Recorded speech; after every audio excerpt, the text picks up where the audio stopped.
ఎటువంటి అసైన్డ్ భూములు కొనలేదంటున్నారు TRS MP D Srinivas. తనపై వస్తున్న ఆరోపణలు అవాస్తవమన్నారు. భూమి రికార్డులు పరిశీలించిన తర్వాతే కొనుగోలు చేశారంటున్నారు. తాను కొనుగోలు చేయకముందు పలుమార్లు రిజిస్ట్రేషన్ అయిందని గుర్తు చేశారు.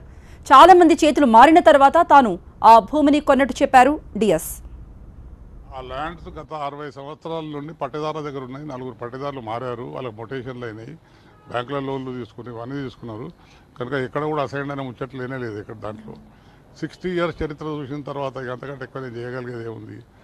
అన్ని సవ్యంగా ఉన్నాయని కొనుక్కున్నాము.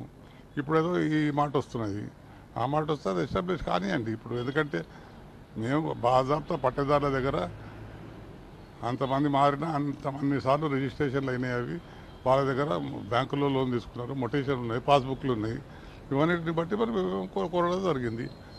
మరి ఒకవేళ అది అసైన్డ్ అయితే అన్నిసార్లు రిజిస్ట్రేషన్ ఎట్లయింది వేరేలోకి. అదే కాకుండా ప్రొహిబిటెడ్ ల్యాండ్స్ది లిస్ట్ ఉంటుంది ఎంఆర్ఓ ఆఫీస్లో, ఏది అమ్మడానికి వీలు లేదనేది.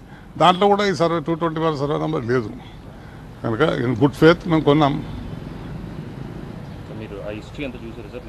ఆ హిస్టరీ అంతా చూసా, మొత్తం చూసా. ఆంధ్రజ్యోతి వాళ్ళ క్లారిఫికేషన్ కూడా ఇచ్చారు కదా. హిస్టరీ అంతా 4 సార్లు మారితే మొటేషన్ అయిపోయి వాళ్ళు లోన్లు తీసుకుంటే ఇప్పుడు ఆ మాట మాట్లాడడం సరే, మనం ఏం చేయలేము దానికి.